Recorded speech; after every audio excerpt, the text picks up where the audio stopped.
Da je Opel v odlični formi, dokazuje tale Astra Caravan, oziroma Sports Tourer, kot ji pravijo. Že njeno ime pove, da so časi Oplovih škatlastih karavanov minili in da je sedaj prišel čas za šminkiranje. Četrta generacija Astre je namreč všeč vsem, tako starim kot mladim, njena kombijevska različica pa le še dodatno potrjuje to uspešno zgodbo.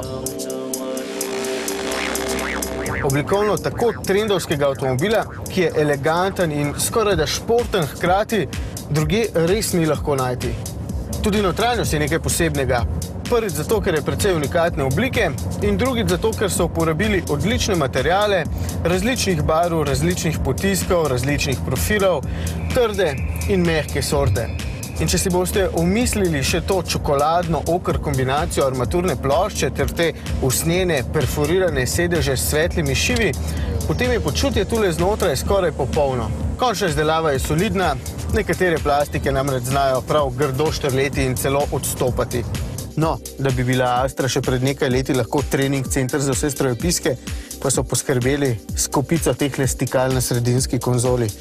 Je pa boljši del tega avtomobila predvsem spisek doplačljive opreme, med katero sodi tudi sistem AFL.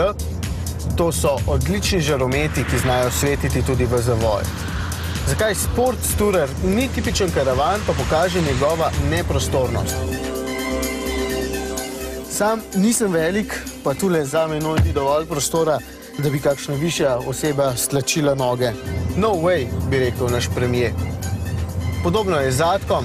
Kljub 500 litrom uporabnega volumna, visoko dno pač ne obljublja prostornosti. Sicer pa je vožnja s takšnole Astro prijetna, zvočna zatesnitev je odlična, pohvalim lahko še Flex Ride sistem podvozja, ki prilagaja režim blaženja, trdoto sukanja volana in odzivnost stopalke za plin.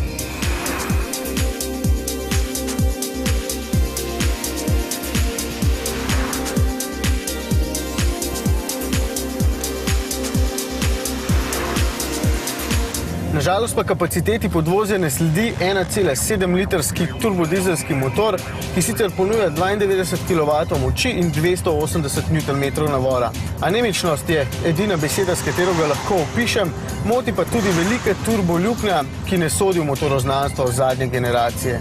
In tu niti dober 6-stopenjski ročni menjalnik ne pomaga. Pa še poraba goriva s povsem običajno vožnjo vedno znaša krepko preko 7 litrov na 100 prevoženih kilometrov. Zato ta pogonski sklop enostavno odsvetujemo. Imajo pri Oplu boljše alternative.